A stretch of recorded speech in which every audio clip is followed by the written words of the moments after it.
Oiê, meu nome é Berta Salles e eu nasci no meio dos anos 90. E cresci e me tornei mulher, alô Simone de Boa, no início dos anos 2000. Engolida pela cobrança do corpo padrão, de uma alta performance estética e física, eu nunca senti que me encaixava, ou que pertencia aos espaços considerados saudáveis. Essa busca incessante de uma vida inteira sobre o que é saúde de fato, de tentar encaixar, caber, equilibrar, é o que uniu a gente aqui. Esse é o Bucinho Suado, o seu novo videocast sobre saúde física e mental possível e acessível.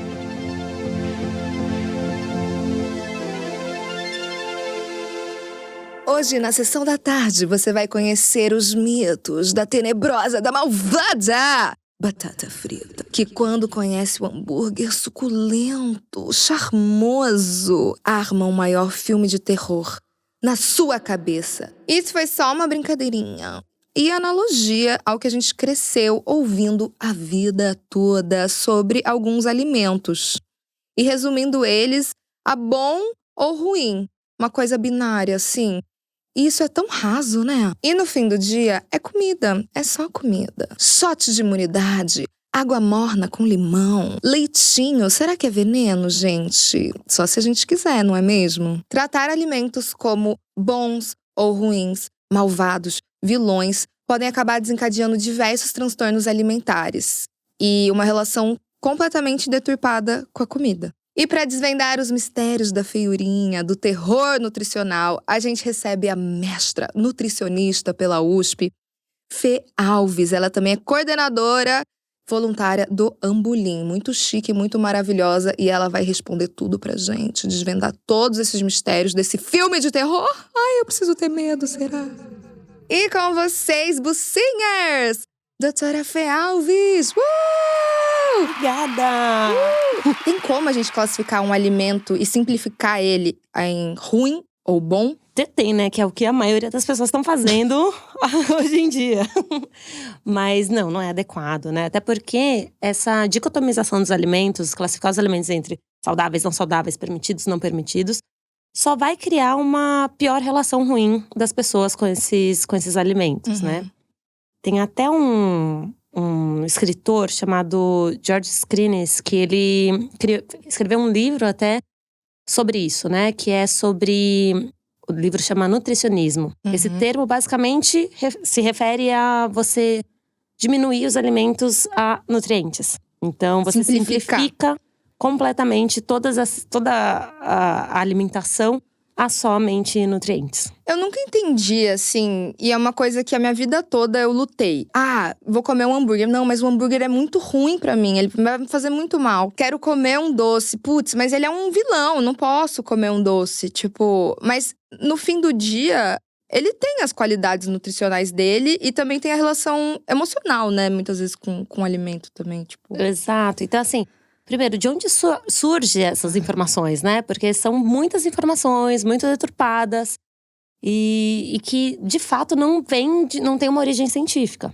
E a gente tem que lembrar que a alimentação é muito mais do que apenas consumir um alimento, consumir um nutriente. A gente está falando de um aspecto emocional, de aspectos físicos, né? Mas é isso, a alimentação também é prazer. A gente não pode esquecer dessa informação, né, que é muito importante. Então, a gente come por prazer, a gente come… Dependendo do que você vai comer, você come de um jeito diferente. Então, tem toda a questão do comportamento alimentar também associado ao comer. Hoje em dia, por exemplo, eu atendo, né, muitos pacientes com transtornos alimentares. Então, hoje no meu consultório, às vezes o como a pessoa come é até mais importante do o que ela come. Quando você diz como ela come, é tipo o porquê, onde? Onde, com que rapidez, com que velocidade, né? Se tá se sentindo bem, se tá sentindo prazer, se sente culpa. Então, todos esses aspectos relacionados à alimentação que acabam criando, né, essa relação boa ou ruim com a comida. Da onde vem esses mitos todos, assim, de demonizar açúcar, demonizar a manteiga? Teve a época do ovo, não sei se você lembra. Aí demoniza a manteiga, aí é o açúcar. Da onde vem essa loucurada toda? O leite, o glúten e tudo mais. Leite. Inclusive, falando de leite… Pode falar, doutora. Hoje em dia, tem muita gente muitos adultos, muitas mulheres principalmente, né, que são intolerantes à lactose, muito por terem feito em algum momento essa dieta sem, né, com restrição da lactose. Então, por conta disso, o corpo que produz uma enzima, né, chamada lactase, acaba não recebendo essa lactose, acaba não produzindo. E aí a pessoa vai se tornando intolerante. Então, muitas das pessoas chegam a falar, não, realmente, depois, né, de um tempo dessa dieta, vai consumir, tá um pouco intolerante. E aí começa, não, realmente, então é uma inflamação, olha só, eu nunca descobri. Mas na verdade a pessoa provocou isso a si mesma. Isso é muito doido, você falou isso agora. E eu vou soltar uma informação aqui. Eu nasci fora do país, eu nasci no Canadá. E lá, eles não dão leite de vaca pra criança. E a minha mãe não conseguiu me amamentar também muito tempo. Enfim, eu sempre tomei leite de soja. E das vezes que eu tomei leite de vaca, é tipo assim, explosão brutal. Assim, eu não lido bem. Eu não sei, mas eu poderia tomar leite de vaca? Eu conseguiria, talvez, provavelmente ingerir o leite e não passar mal? Ou isso é peculiar, realmente? Você entendeu o que eu tô dizendo? Não sei. Porque aí vai depender muito… porque é isso, desde o nascimento, né, você nunca consumiu, então você nunca estimulou o seu corpo a produzir essa lactase. Mas, né, existem pessoas que já nascem e têm essa intolerância de fato. Então, isso existe.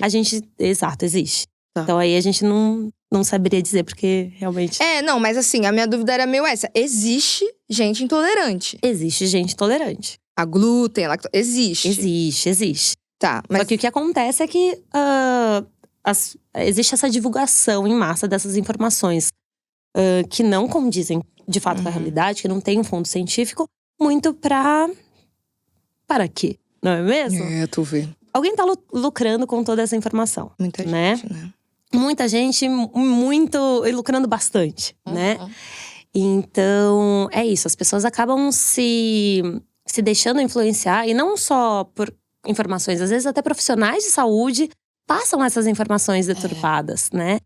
E é isso, a indústria da moda, da beleza, movimenta bilhões por ano, né? Então, com certeza, é isso, é tudo por um fim estético, para ter até uma melhor condição de saúde, mas que de fato não tem um fundo científico nisso. Falando até de profissionais mesmo, assim… Eu já vi vários profissionais da nutrição, dessa área, falando, por exemplo, do shot de água com limão em jejum. Sabe? Esse tipo de coisa. Shot de cúrcuma. Que isso emagrece, ajuda a queimar gordura. E aí? Ai, não quero falar mal dos profissionais agora. Meu, solta a língua, solta o verbo. Mas é isso, assim… Mas não só eles, né? Influenciadores. Exato, e acaba se expandindo. Ó, uma informação, uma fala, por exemplo, que pegou muita gente. Comer de 3 em 3 horas. Eu já fiz muito isso na minha vida. E é assim, de onde veio? Não é mesmo? Então, é uma recomendação para pacientes diabéticos lá da época da década de 70, 80. Que para que esses pacientes não ficassem com hipoglicemia, eles precisariam comer a cada 3 horas. Então, isso já foi revisto. As pessoas com diabetes podem ter uma alimentação super normal, né? Super comum, enfim. Mas as pessoas continuaram disseminando essa informação, que na verdade é totalmente errônea, né? Acaba afastando a pessoa das próprias percepções corpóreas. Enfim, então é isso. É o mesmo esquema por exemplo, do shot. Né? Tem gente que gosta, né? É gostoso. Então, às vezes você me pergunta… Gostoso? Se gosta, toma, né?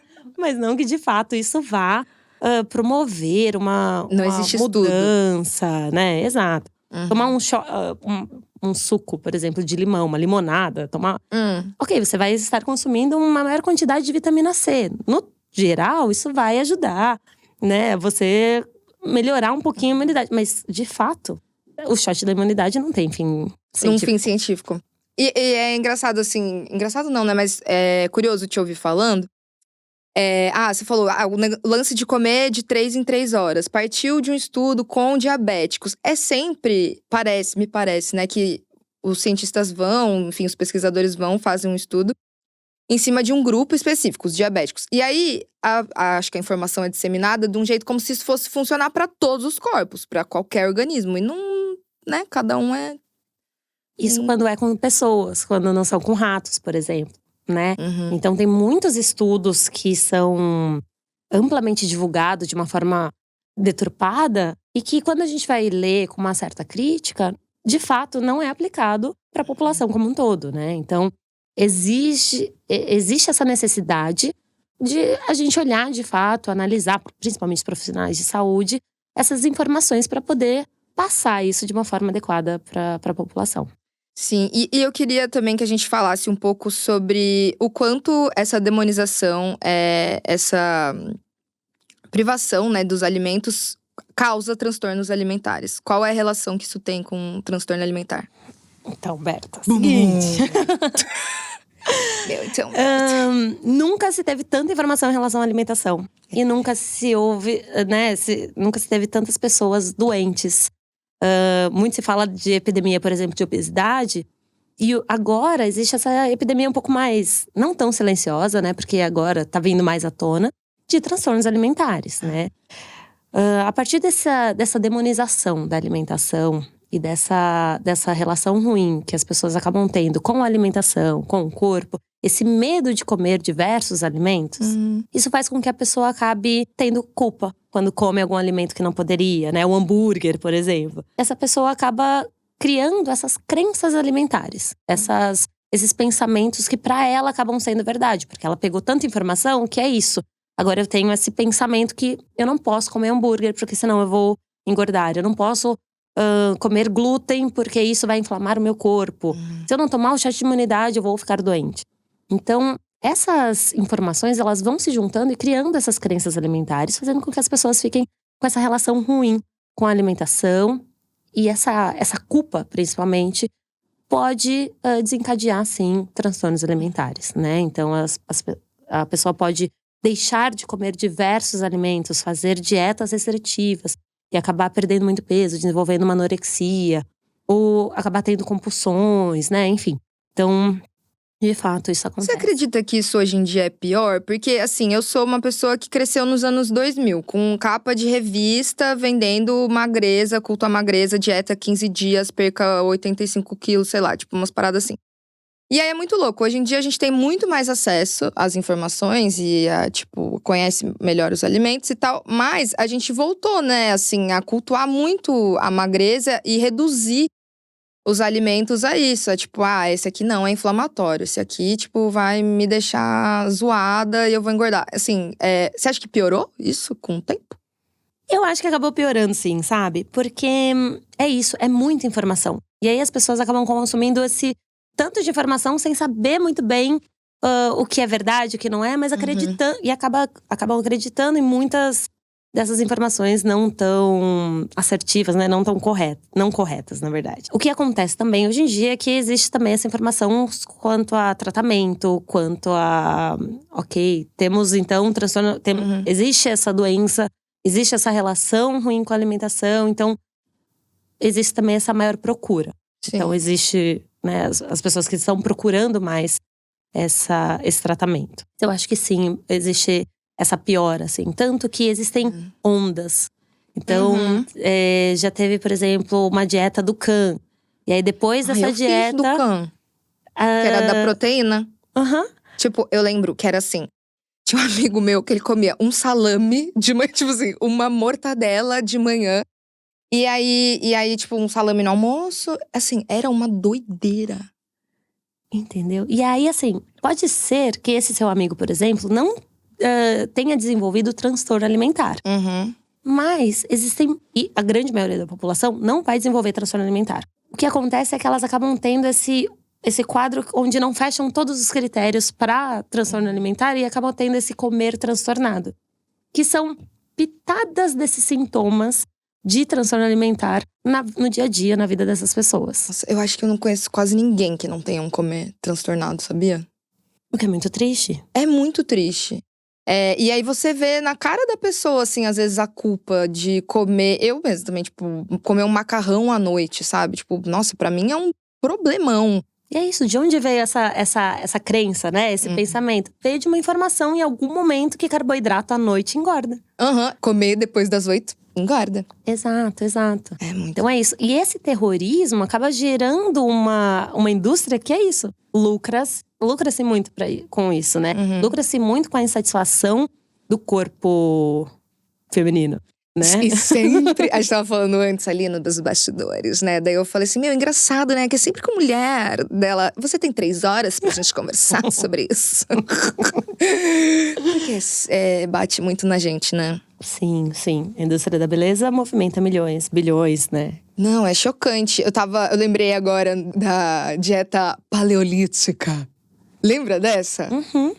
Coma como os homens da caverna. Com a vida que a gente tem. No mundo que a gente vive. Coma como os homens da caverna. Olha, eu vou te falar que qualquer dieta restritiva, com a vida que a gente tem, no dia a dia que a gente leva, já é algo que, poxa, não deveria ser feito, sabe? Nossa, fica dentro da caverna de Platão e nunca mais sai, entendeu? Porque, como que faz? É muito inacessível, né? Não é possível mesmo. A doutora Sophie Deran me falou uma frase que até a minha psiquiatra já tinha me falado. Ela era do Ambulim, a doutora Luara Otoshi. Ela é bafo. E ela falou isso pra mim. Ela falou assim, Berta, privação gera compulsão. Privação gera compulsão. Então, tipo, se eu olho um bolo e falo, eu não posso. Quando eu achar que eu posso, eu vou comer de uma forma compulsiva. Porque depois, qual vai ser o dia que eu vou poder, né? Exato. E mais do que isso, você vai ficar pensando naquele bolo muito mais do que se você simplesmente matasse a sua vontade, né? Existe muito isso, né? Quando a gente pensa em dieta restritiva, ela acaba mudando. Você ainda vai produzir hormônios, você vai estar ali funcionando, o seu corpo vai estar funcionando e você que está dizendo pra ele que ele vai ter que funcionar de uma forma diferente. Então, com isso, existem algumas mudanças adaptativas que o corpo faz. E quando você volta a comer, de fato, o seu corpo ele vai estar com uma fome um pouco maior, né? É que com isso tem um sistema interoceptivo. O que significa isso? Que bom que você vai falar.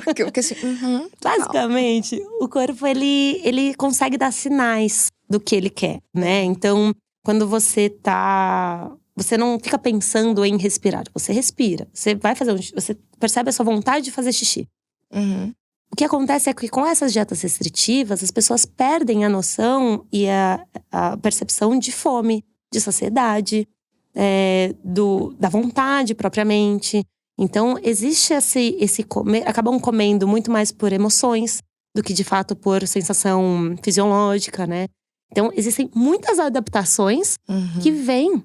Muitas consequências, na verdade, né, que vêm por conta dessas informações, desse terrorismo de fato nutricional. Eu te falei, né, eu tava passando com a Sophie, fiz tratamento com ela, né, de transtorno. E ela me falou essa informação. Ela falou assim, você já fez tanta dieta restritiva a sua vida toda que o seu organismo não funciona. Tipo assim, o seu metabolismo não funciona mais do mesmo jeito, porque seu corpo não entende o que você tá fazendo. E eu fiquei chocada, entendeu? Tipo assim, porque é um negócio que você cresce ouvindo e lendo o que você tem que fazer e, de repente, muda o seu funcionamento. Exato. Você acaba tendo adaptações metabólicas. E, muitas das vezes, pessoas que fazem dietas restritivas, ao longo dos anos, acabam reganhando peso. Existe alguns estudos científicos, né? Mas um que fala exatamente sobre isso, né? 95% das pessoas que fazem dieta restritiva, seja em qualidade, quantidade, enfim, do total das pessoas, né, apenas 5% vão ter sucesso. Então, de 100 pessoas, só 5 têm sucesso. As outras 95%, as outras 95, né, no caso, elas vão não só reganhar o peso perdido, como elas podem também reganhar até o dobro desse peso perdido. Então, a pessoa faz uma dieta para emagrecer, e aí quando ela para, ela acaba voltando ao peso inicial e acaba ganhando até mais peso. E esse é o ciclo que a gente chama das dietas, né? Essa pessoa está insatisfeita com o corpo, vai fazer uma outra dieta restritiva.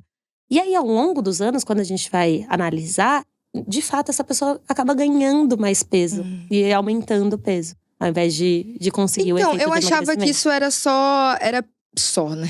Era psíquico. Assim, tipo, uma questão mais emocional mesmo. Mas fiquei muito chocada de saber que não, né? Tipo, seu metabolismo… É fisiológico. Exato. E é isso, a gente se joga, fica jogando de tipo, eu não consigo controlar meu emocional e eu tenho essas questões com a comida e parece que o negócio só piora. E no fim do dia, é fisiológico. E além disso, essas dietas, né, elas trazem a ideia de que quem tá falhando é quem faz.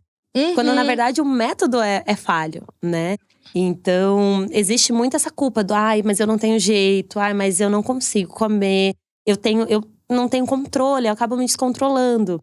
Quando a gente trabalha e a pessoa consegue melhorar esses sinais interoceptivos, né? Melhorar essa percepção da sinalização interna do corpo, isso faz com que essa pessoa consiga escolher o que ela quer comer, como ela quer comer, coma de uma forma adequada, sem ter necessariamente exageros, descontroles, algo assim. E parece que é um ciclo sem fim, sabe? Eu acho que, sei lá, eu sempre fui muito… o que vocês chamam de… Vocês, não sei. Inventei. Vocês aí, efeito sanfona, sabe? Tipo, emagrece, engorda, emagrece, engorda.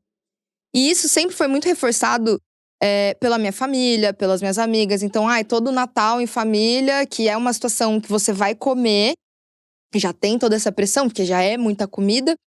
Aí você chega lá, primeira coisa, nossa, engordou, né, minha filha? Emagreceu, né, minha filha? Tipo assim, é sempre o primeiro comentário. E aí já é uma situação de celebração, mas que você vai comer. E é quase uma competição com você mesma. Pra mim, todo ano, todo Natal, eu penso que minha família vai falar de mim. Tipo assim, o que será que vai vir hoje? Tipo, se eu emagreci ou se eu engordei? E se eu fracassei… E aí, associado a se eu fracassei ou se eu estou bem sucedida nessa relação, entendeu? Tipo, vai pra além, né? E a sociedade de hoje trata a magreza como sucesso, né? Então… Sim. E é isso, a gente tem que lembrar que isso movimenta a indústria, ela lucra com a insatisfação do corpo. Lucra para um caralho. E isso acaba sendo passado, né, de geração para geração. Infelizmente, claro, existem vários movimentos contrários a isso, né? Com a ideia de que todo mundo é lindo, todo corpo é bonito e deve ser celebrado. Mas em algumas famílias, para algumas pessoas, isso ainda é muito forte. Então, infelizmente, as pessoas ainda passam por algumas situações.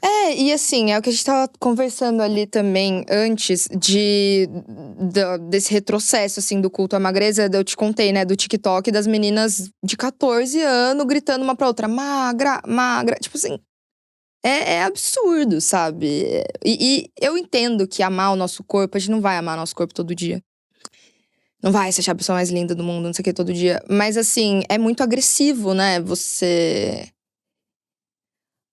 querer se comparar a ser outra pessoa, fazer dieta restritiva a sua vida toda, é muito punitivo, né? Demais, demais. Se a gente for pensar, né, existe… Bom, eu trabalho no hospital, né, então trabalho no ambulatório de anorexia nervosa. E é muito… Eu falaria curioso, mas na verdade é muito triste. Porque depois cada onda de dietas, né? Então é isso. A do campo, a paleolítica. Depois de cada uma, o jejum intermitente. Eu fiz essa. Mais ou menos 1 a 2 anos, porque, né, enfim. A gente tem uma leva de pacientes que começaram a desenvolver transtornos alimentares porque começaram a fazer tal dieta. É isso, não é que toda pessoa que faz a dieta restritiva vai ter transtorno alimentar, mas o que a gente vê é muito isso, sabe? Então, é realmente muito triste, né? Porque essas ondas dessas modas do bater palma porque tá magra, o tomar medicação para emagrecer sem a menor necessidade clínica, isso faz com que as pessoas acabem desenvolvendo não só transtornos alimentares, como também acabam tendo adaptações metabólicas que, né, poderiam ser evitadas, uma relação pior com o corpo, com a comida, enfim. Todo esse aspecto mental também associado a isso. Essa banalização toda. Você falou dos estudos de comer em 3 horas, que isso estava muito relacionado à diabetes. E a gente vê agora o boom do Ozempic, Mounjaro, que também são remédios que eram para diabetes, né? E totalmente banalizados para todas as… Assim, é chocante o número de pessoas usando. E o que eu posso considerar Qual seria o melhor caminho, assim, pro uso desses medicamentos que a gente sabe que tá acontecendo por aí, assim? Prescritos de uma forma indiscriminada. A princípio, eu falaria para passar com profissionais confiáveis, que de fato analisem a situação, caso a caso, porque é isso. Não é que eu sou contra essas medicações. As medicações, elas são interessantes e elas são necessárias, inclusive em alguns casos. Sim, total. Não tem como ignorar isso também. Exato. Só que aí, esse uso indiscriminado, ninguém tem ainda estudo dessa medicação sendo utilizada desta forma a longo prazo.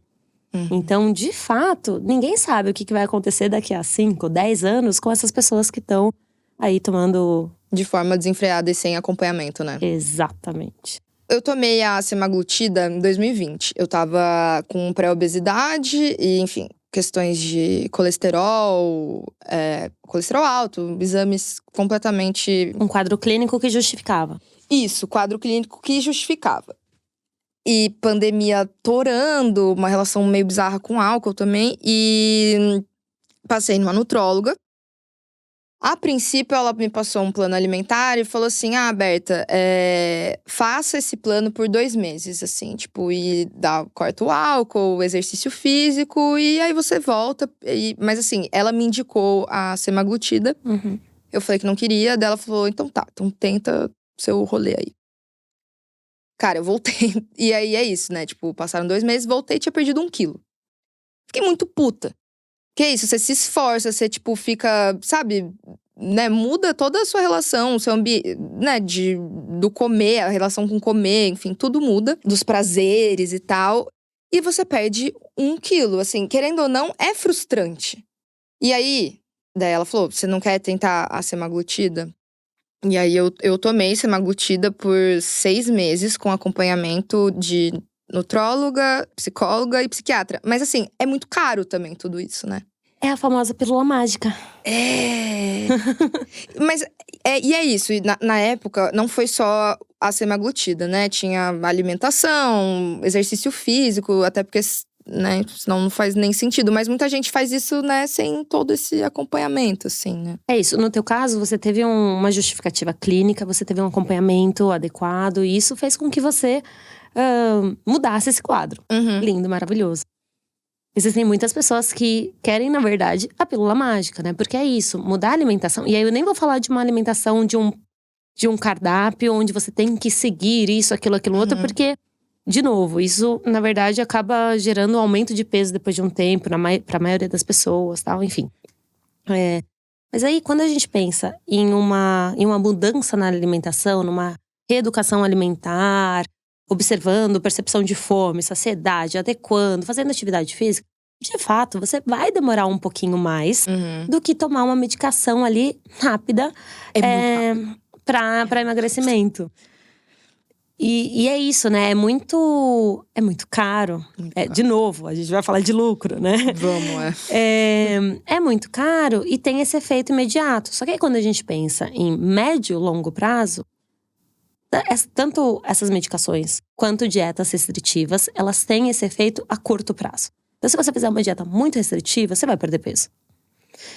O que acontece é que isso só acontece a curto prazo, em um primeiro momento. E aí, a médio e longo prazo, você vai não só não perder peso, como recuperar mais. Quando você… não, mas aí eu falhei, vou tentar uma outra dieta. Você já não vai ter esse mesmo efeito numa primeira vez. Ou até mesmo a medicação. Depois de um tempo, eu tenho algumas pacientes que já usaram vários anos atrás, e aí, nossa, mas dessa vez não tá funcionando igual da outra? Perde peso, né? Perde-se peso, mas não o tanto quanto quando elas perderam no primeiro momento, por exemplo. Isso acontece com a dieta restritiva também. Exato. Porque o corpo, ele vai se adaptando. Então, existe essas adaptações, onde você acaba não tendo esse resultado tão imediato. Mas para além disso, né? Se a gente for pensar em médio e longo prazo, é muito danoso para o corpo. Tanto em relação a peso, como em outras questões. Ô Fê, você acha que, então, a gente tem que ter dietas, então? Ou preciso passar numa nutricionista e receber uma dieta? De fato. Que é isso que vai resolver a minha vida? Veja bem. Olha, eu sou contra essas dietas restritivas, né? De forma geral… Graças a Deus.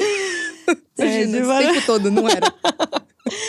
De forma geral, exato. Assim, em algumas situações, eu acabo, sim, passando uma dieta, né? Um cardápio, algo nesse sentido. Mas é muito mais interessante que a pessoa trabalhe melhor essa relação com a alimentação. Que a pessoa consiga entender quando comer, como comer. Porque assim, se a pessoa vai comer um bolo de chocolate, um macarrão, ela tem que entender que tá tudo bem ela comer, né? E que isso não vai engordar, que isso vai… Enfim, tá tudo ok. Que vai ter prazer.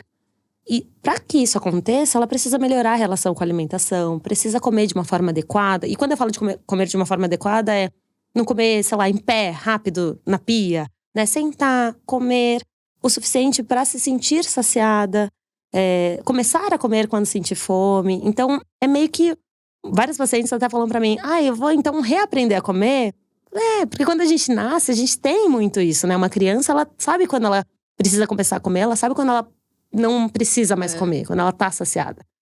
E a gente vai perdendo isso ao longo do tempo, muito por conta dessas dietas, sabe? Então, essa ideia do comer bem, de comer de uma forma adequada, sem culpa, sentindo prazer, comendo o suficiente para se nutrir, para se manter saciado.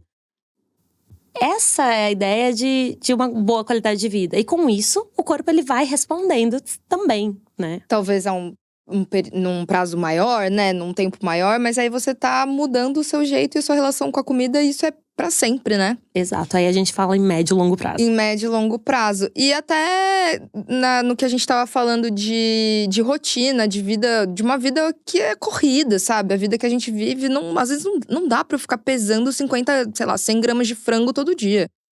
Não dá pra eu ficar levando marmita de ovo, sabe? É meio surreal, assim. Não condiz.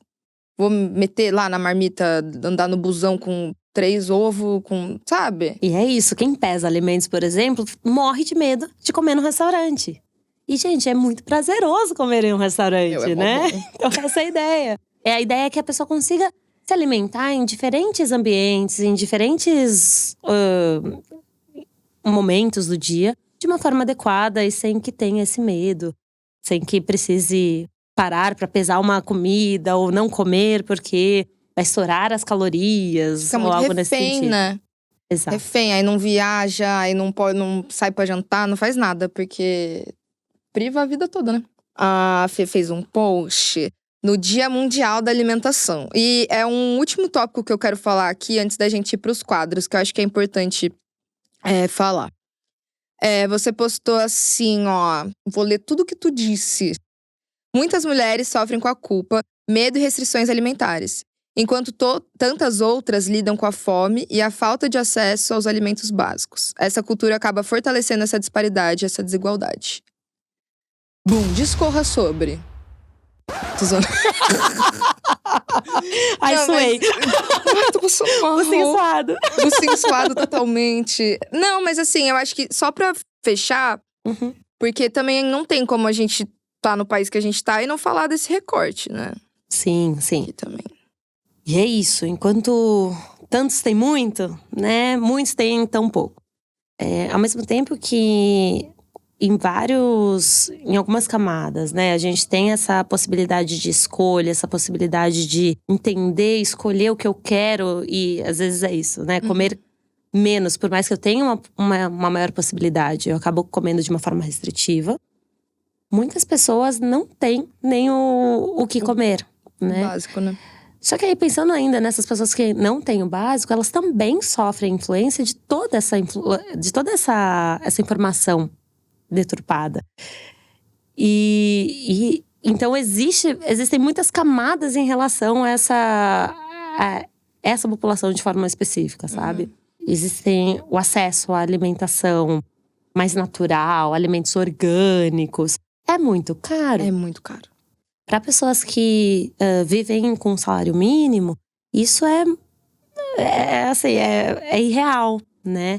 Então é muito mais barato comprar um salgadinho do que comprar um alimento natural, orgânico, sei lá o quê. Muita gente não tem excesso, mas não consome porque não quer, porque questão de corpo, enfim.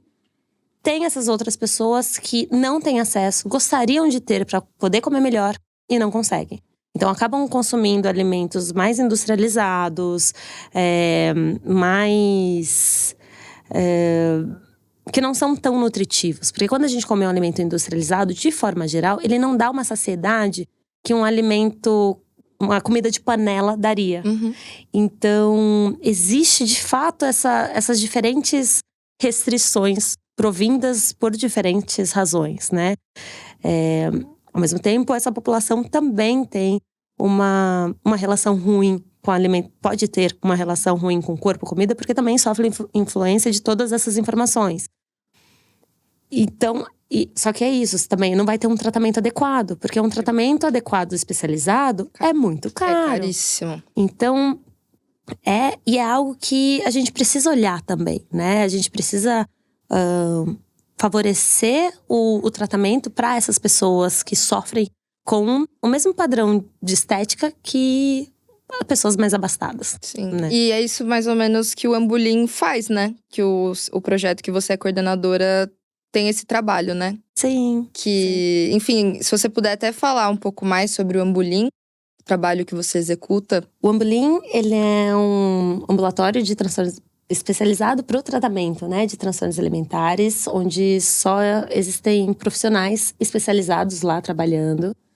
É um tratamento 100% gratuito, então todas as pessoas que se inscrevem pelo site, né, a gente faz uma triagem, algumas pessoas, não conseguimos receber muitas pessoas, né, mas todos os pacientes, eles têm acesso a uma equipe multi de nutricionista, psicólogo, psiquiatra, educador físico, fisioterapeuta. Então existe esse tratamento global para tratar esses diferentes quadros de transtornos alimentares.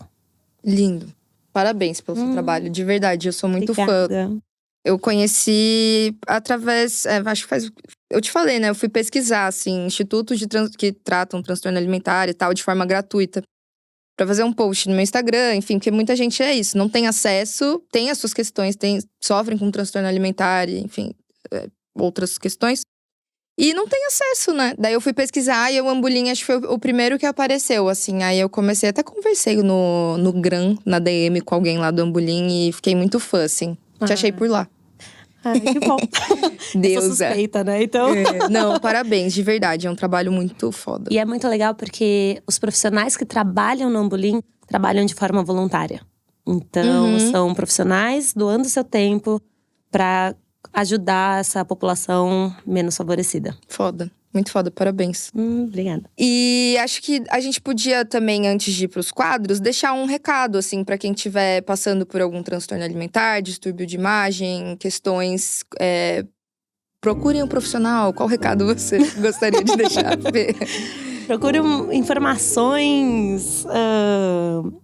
acho que sejam críticos, né, com a informação que vocês recebem. Porque nem todo mundo vai ter essa possibilidade de procurar um profissional. Mas sim, procure um profissional especializado, adequado, com base científica, né? Pra conseguir te ajudar de uma melhor maneira, sem ficar repetindo informações deturpadas, né? Terrorismo alimentar. Mas, ao mesmo tempo, né, a ideia é que sejam críticos em relação à informação, né, que chega até você. De onde vem? Por que será que é isso? Será que é isso mesmo? Porque, de fato, um bolo de chocolate, ele nunca vai engordar. Se ele for comido um pedaço, de uma forma, né, onde você saboreie, onde você aproveite essa refeição. É diferente de comer um bolo inteiro. Então, nenhum alimento, por si, acaba engordando ou emagrecendo ninguém. Bum! Toma! Chupa essa manga. Ou seja, então no fim do dia, não tem alimento bom ou alimento ruim. Exatamente. Toma essa. Não tem, cara. Não tem como. Não tem. Tá bom? Pra você? Tudo tem valor nutricional, tudo tem lá suas propriedades. E se a gente comer pensando nisso, não faz sentido, né? Bucinger na voz! As Bucingers mandaram dúvidas lá no nosso grupo do Telegram. E aí eu vou ler aqui pra você. Posso, Fê? Por favor. Fê, a Gabriela contou que a mãe dela sempre repetiu o discurso de: ai, comer glúten é inflamatório, toma leite, é veneno. Existe isso mesmo? Existem coisas que inflamam o nosso corpo? Não existe nenhuma condição clínica de saúde, nenhum alimento inflama ou vai O que fazer seria mal inflamar? pro corpo. O que eu entendo, né, dessa fala mais popular da inflamação é gerar alguma irritação. Então, por exemplo, quem é intolerante à lactose vai ter uma Caganeira. ou aumento. Pode ser. Também. Pode ter outros efeitos também. Então, essa sensação de, por exemplo, distensão estomacal, né? Isso vai gerar esse inchaço, essa sensação de estar mais inchado. Que eu entendo que seja popularmente a inflamação. A inflamação. Até lembrei disso agora. Também teve a onda recente do ano passado, assim. Os sucos, detox pra desinflamar. A gente já tem o rim, né? Que funciona… Já vai filtrar todas as impurezas do corpo. Todo mundo vai fazer um xixi bonitinho. E é isso, sabe? Então, não existe nenhum alimento nenhum suco, nenhum chá que vai fazer isso. Mas, novamente, é muito lucrativo vender um chá com esse propósito. Mas aí você vê, né? A natureza fez o órgão detox, que é o rim. Exatamente. E você aí tomando suco verde, carvão ativado. Seu tonto. Tô brincando, gente.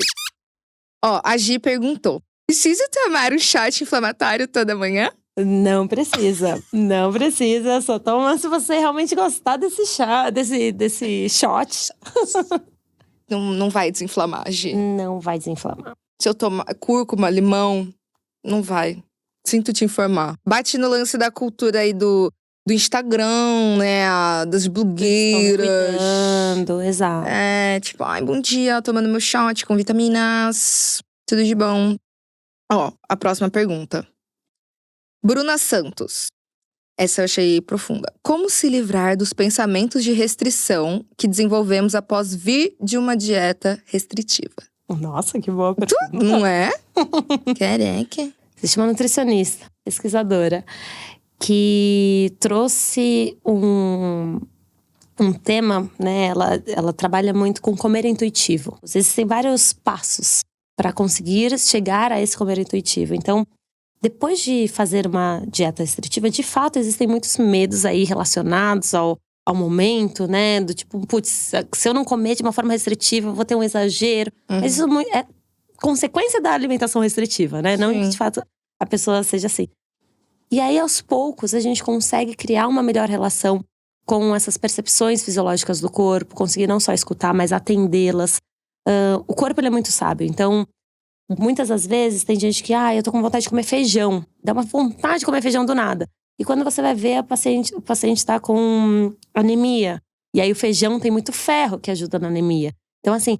Isso é algo que a gente consegue recuperar. Então, o que eu falaria é para insistir em uma alimentação adequada, onde se coma tudo de uma forma sem tantas crenças, sem tantos medos, que naturalmente o corpo ele vai respondendo. Sim. E é um processo lento, né? Às vezes, assim. Depende muito da pessoa, sabe? Tem algumas pessoas que, inclusive… Desestimulei a garota, mas é que eu lembrei de mim. Desculpa. Desculpa, Bruna. Mas aí depende muito da pessoa, né? Existem pessoas que, até pra… Tanto a resposta no comportamento, né? Então, em melhorar a relação com a alimentação, em ficar mais tranquila, ter mais paz ao comer. Como também em relação à perda de peso. Isso vai variar muito de corpo para corpo. Então, existem pessoas que têm também uma resposta bem rápida e conseguem melhorar todas essas questões aí muito rapidamente. No fim do dia, né? Indivíduos, né? Cada um mesmo. Exato. Total, a gente vai trabalhando com a individualidade. Agora a gente vai para um último quadro, que é uma coisa mais divertida, assim. Que a gente quer te conhecer melhor, Fê. Ai, meu Deus. Você tá disposta? É a sabatina bucinho suado, que a gente fez aqui uma palhaçadinha. Você tem um crush esportivo? Do nada. Do nada, oi, tudo bem, Fê? saindo… É sério isso? Peraí. Não, é totalmente sério. A minha crush esportiva é a Letícia Muniz. Eu acho que eu já falei no episódio passado. Quem mais é minha crush esportiva? Ai, Rebeca Andrade, Raíssa Leal. Eu queria falar um Lewis Hamilton, assim, mas Ai, achei… total, amor. Né? Lewis Hamilton. Pode ser. Nossa, ele é tudo. Ele tava aqui, né? Pois Agora é. há pouco. Você lembra da sua primeira memória fitness, assim? Sua primeira memória ao se exercitar, ou de se relacionar… Enfim, quando você descobriu, talvez, que queria seguir o caminho da nutrição? Minha primeira memória fitness. Eu nunca fui a pessoa da academia. Nunca. E aí, teve uma vez que eu comecei a fazer academia. Porque uma amiga minha foi, uma amiga mais velha, enfim. E era o nosso momento de diversão. Era o nosso momento de bater papo. Então, fui criando essa relação do fitness muito associada a isso, assim. Hoje, a memória… Se você me perguntar, qual é a sua memória fitness? Tem uma amiga que ela ama correr, me chama pras corridas. Eu não corro. Mas eu vou porque eu gosto do kit e porque depois a gente vai comer hambúrguer, sabe? E assim? você gosta da fofoca, né? É isso. FF, Fitness and Fofoca. Modalidade que você acha tudo, mas não leva o menor jeito, Fê. Natação. Natação. Nossa, sou péssima. Sou péssima, odeio nadar. É, mas Triste, te incomoda… triste. Acho que eu não consigo respirar muito bem. Me incomoda o cheiro da piscina aquecida, sabe? Tipo, eu acho que tá tudo muito úmido, assim, me dá calor. É, pode ser também. Tudo Uma me clause. incomoda, entendeu? Eu gosto de ficar ali tranquilinha na piscina, mas ou nadar, realmente. Ai, daí tem que botar touca, óculos. Entendeu? Lava o cabelo, assim, toda… Não, agora então, por último… Achei que ia detestar, mas amei modalidade de exercício. Vôlei. Olê. Sempre gostei muito, muito de fazer vôlei. Por mais que eu não fosse a melhor. O que importa é tentar, o que vale é se isso. divertir. A gente sempre exato. fala isso no Bucinho Suado, o que vale é a diversão, Exato. né? A gente tem que Exatamente. fazer por isso. Senão perde todo o sentido. É igual o lance de comer, gente. Não pode ser assim, né? Botar tanta pressão. Então, Fê, foi essa a nossa conversinha de hoje, o nosso papo. Eu queria que você deixasse as suas redes sociais, as redes do Ambulim, se você quiser também, onde a gente te encontra, como podemos te achar por aí. Vocês conseguem me achar no NutriFealves, nutrifealves.com.br, e o site do Ambulim é ambulim.org.br. Obrigada, Fê, eu adorei. Eu também. Queria que tivesse Muito mais obrigada pelo nutricionistas assim como convite. você. Parabéns pelo trabalho, de verdade, A gente maravilhoso. começa a marolinha, mas uma hora vira uma Não, onda. Vira a pororoca. É isso. A pororoca vem. Muito obrigada, de verdade, parabéns. Eu que agradeço pelo convite, adorei. Ai, que bom. Muito obrigada. Até a próxima, Fê. Até. Tchau!